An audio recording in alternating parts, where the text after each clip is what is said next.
Morning. One of the most important parts of the day is when we spend time in God's Word. And the other day, I was just going through my quiet time and doing Proverbs chapter 20. And I found something interesting that I want to share with you just now. And I hope it will bless your heart. As we interact with social media, there are things that we find interesting. You find stuff that's going on with friends, and in a way, it's a way to catch up with friends. But then there's also what they call the scroll of doom. I don't know if I got it right, but it's the idea of scrolling and going on with your phone forever, and you look back and you realize you've spent so much time over something that is not as important. Your day is gone. You've lost so many hours. I don't know what the real statistics are, but it's interesting how much time is spent just picking up your phone. And most operating systems now can allow you to tell how much time you're spending on the screen. And just Proverbs 20 for me kind of summarize this particular challenge that we go through. And I would like to open this for you as we do it. Look at verse 1 in Proverbs 20. It says, "Wine is a mocker, strong drink a brawler, and whoever is led by it is not wise." And by just looking at this verse alone, for me, I picked out the wine and in talking about alcohol. And one of the things that is quick to come to mind for me is the addiction part. Thinking about wine being a mocker and the addiction of alcohol. When I look at social media, I liken it to an addiction. How do you know you're addicted? Is when you cannot stop, then you know you're a slave to the device. You're a slave to the app. If you find yourself deleting the app and installing it back almost instantly, you can't go a month or 2 months without then know that you're addicted. And the mocha part here is, I likened it to the fact that you sit back and you kind of regret the amount of time you wasted. You feel mocked. You feel mocked. And look at verse 2. It says, "The terror of a king is like the growling of a lion. Whoever provokes him to anger forfeits his life." And in as much as it's not directly in relation to social media, for me what stands out is the fact that social media gives you a false courage to provoke people to anger. Here it's talking about the terror of a king is like a growing lion. Whoever provokes him to anger forfeits his life. And there are times when I've seen people comment, and I'm not saying presidents are kings, but they kind of provoke authority to anger. And I know if you're in Uganda, you've seen posts that abuse the president. There's been incidences of people being taken to court for calling his wife all sorts of things. Some have been arrested over it. And there's that sense, that's just an example. But when you think about social media generally, there's a sense in which you get a false courage to provoke people to anger, almost with a total disregard for consequences. And that also dives into verse 3 when it says, "It's an honor for a man to keep aloof from strife, but every fool will be quarreling." Let me see if there's a different translation here that can give us a better understanding of verse 3. Let me go down to, usually NIV is a good one. It says, it's to one's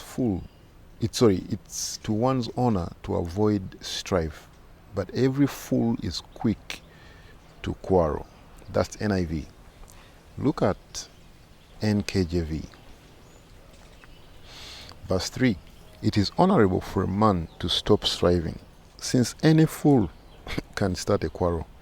Any fool can start a quarrel. And I mean, it won't take you long, especially if you're scrolling on Twitter, to find people going off over a very, in my view, simple idea, and just going off to quarrel, and people become angry on social media very, very quickly. But let's go on to verse 4. Verse 4 as well is interesting. The lazy man will not plow because of winter. He will beg during harvest and have nothing. I think this is self-explanatory when you think about the scrolling that is constant. And instead of working, you spend time scrolling. And I'm not saying this to make you feel guilty or to make us feel guilty, but I was doing a simple course on leadership, and the guy said something interesting at the introduction. He said, out of the day we have 24 hours. If we sleep 8 hours and work 8 hours, what do we do with the other 8 hours? And already, if you've slept for 8 hours and you've worked for 8 hours, if you're struggling to account for the other 8 hours, then those are hours that could have been used for production and productivity, to sow and harvest later on, but we almost fail to account for them. And there's no other definition for laziness there. And of course, the assumption is that you're sleeping for 8 hours, because trust me, that social media can take away from that 8 hours of sleep. It can also take away from the 8 hours of work. And if you think about the weekend alone, where there's no work, you have 16 hours in a day that can be used for sowing. And just from that verse alone, a lazy man will not plow because of winter. He will beg during harvest and have nothing. For me, it was a reminder of how much time is spent. Let's go on to verse 5. Counsel in the heart of a man is like deep water, but a man of understanding will draw it out. And just from that verse 5 alone, you realize that you're kind of robbed of time when you could be seeking real counsel from people when you're on social media. There's a false sense of counsel that is given on social media, but it's not legit. When you spend time with people, physically in a fellowship or a Bible study, right there is real counsel. And so I would suggest that you spend more time looking for real relationships.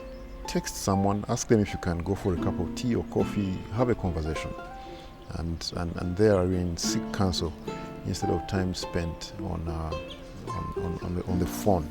I would actually rather you make a phone call instead to a real person and share with them what you're learning from God's word, like we're doing this morning. Verse 6. Most men will proclaim each his own goodness, but who can find a faithful man? And the trend that I see from social media or the use of the phone is everyone seems to portray their best version.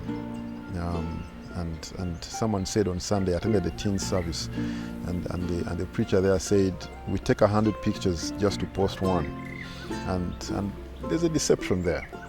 So don't believe everything you see. Out of that very nice selfie is 99 others that did not come out right. Why? Because every man, or most men, will proclaim each his own goodness, but faithfulness is difficult to find. And I think that right there you'll understand that, man, let's not get into the pressure of wanting to be like another man based on what we see on social media. So that was for me a cool and interesting thing to think about as I use the phone. And those are the few verses that I was able to pick up on as I was thinking about how much time I spend on the phone, how I use the phone. And I pray that this will be a blessing to you as well. Peace.